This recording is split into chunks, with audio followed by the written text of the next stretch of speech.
Bíblia a Mensagem, Marcos, capítulo 14. Dali a 2 dias começaria a festa da Páscoa, com 8 dias de duração, e a festa dos pães sem fermento. Os principais sacerdotes e líderes religiosos estavam procurando um modo de prender Jesus e matá-lo. Eles concordaram em que não deveriam fazer isso durante a semana da Páscoa. Não queremos iniciar uma guerra, disseram. Jesus estava em Betânia como convidados de Simão, o leproso. Enquanto jantava, uma mulher apareceu com um frasco de perfume muito caro. Abrindo o frasco, ela derramou o perfume sobre a cabeça de Jesus. Alguns convidados ficaram indignados. Que desperdício! Esse perfume poderia ser vendido pelo valor do salário de 1 ano e o dinheiro distribuído entre os pobres. Eles fuzilavam a mulher com os olhos. Jesus, porém, disse: "Deixem-na em paz. Por que vocês a incomodam? Ela acaba de fazer algo tão maravilhoso para mim. Os pobres estarão sempre aí, todos os dias, mas eu não. Sempre que quiserem, poderão fazer algo por eles, mas não para mim. Ela fez o que pôde, quando pôde. Ungiu meu corpo para o sepultamento. Tenho certeza de uma coisa: em qualquer lugar do mundo em que a mensagem for pregada, o que ela fez aqui será lembrado e admirado." Então Judas Iscariotes, um dos 12, procurou o sacerdote principal determinado a trair Jesus. Eles mal podiam acreditar no que ouviam e lhe prometeram uma boa recompensa. Ele ficou apenas esperando o momento certo de entregá-lo. No primeiro dia da festa dos pães sem fermento, dia de preparar o sacrifício da Páscoa, os discípulos perguntaram a Jesus: "Onde queres que preparemos a ceia da Páscoa?" Ele orientou 2 dos discípulos: "Vão para a cidade. Um homem com um jarro de água encontrará vocês. Sigam-no, pergunte ao proprietário da casa em que ele entrar. O mestre quer saber em qual aposento ele poderá comer a ceia da Páscoa com seus discípulos. O homem mostrará a vocês uma sala no 2º andar, espaçosa, limpa e arrumada. Façam ali os preparativos." Os discípulos foram para a cidade e tudo aconteceu como ele lhes dissera. Eles prepararam ali a refeição pascal. Depois do pôr do sol, ele chegou com os 12. Quando estavam à mesa, Jesus disse: "Tenho algo difícil, mas importante a dizer. Um de vocês me trairá. Alguém que neste momento come comigo." Chocados, começaram a dizer um após o outro: "Eu não."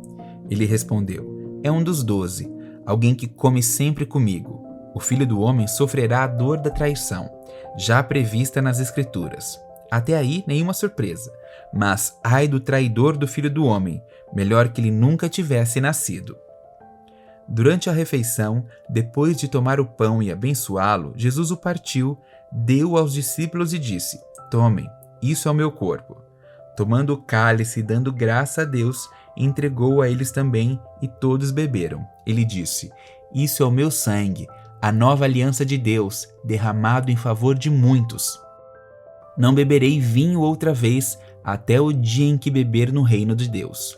Eles então cantaram um hino e foram para o Monte das Oliveiras. Jesus alertou-os: "Por causa do que vai acontecer comigo, vocês irão se dispersar. Isso é para cumprir um texto das Escrituras que diz: Vou ferir o pastor e as ovelhas ficarão desorientadas. Mas depois que eu ressuscitar, irei adiante de vocês para a Galiléia."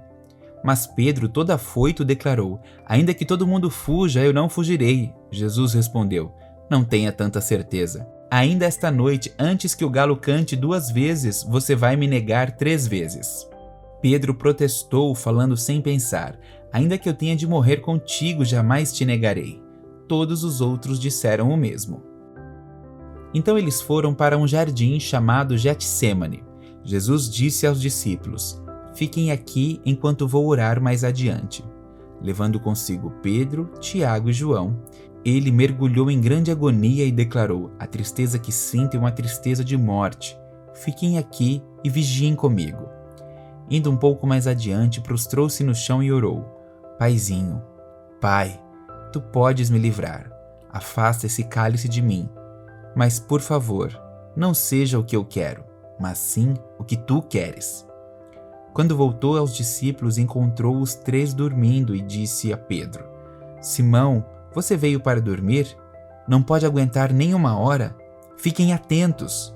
Orem sempre para que não caiam em tentação antes mesmo de perceber o perigo. Uma parte de você está disposta a fazer qualquer coisa por Deus, mas a outra parte simplesmente não reage. Depois disso, voltou ao seu lugar e fez a mesma oração. Retornando mais uma vez, ele os encontrou dormindo. Eles simplesmente não conseguiam manter os olhos abertos e não tinham nem como se desculpar. Ele voltou pela terceira vez e disse: "Vocês vão dormir a noite toda? Minha hora chegou.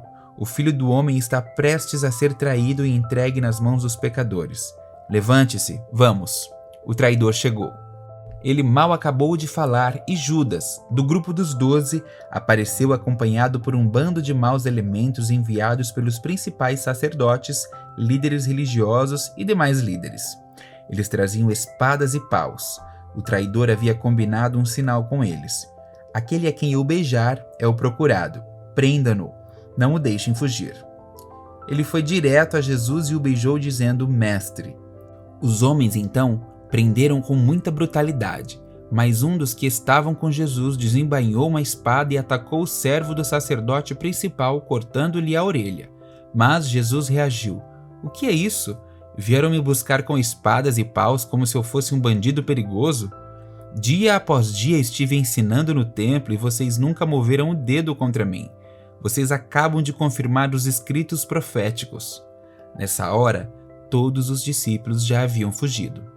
Um jovem seguia o grupo de longe. Tudo que ele trazia sobre o corpo era um lençol. Alguns daqueles homens tentaram agarrá-lo, mas ele escapou, fugindo nu, deixando o lençol para trás. O grupo que prendeu Jesus levou-o ao sacerdote principal, que estava reunido com os principais sacerdotes, líderes do povo e líderes religiosos. Pedro os seguira a uma distância segura.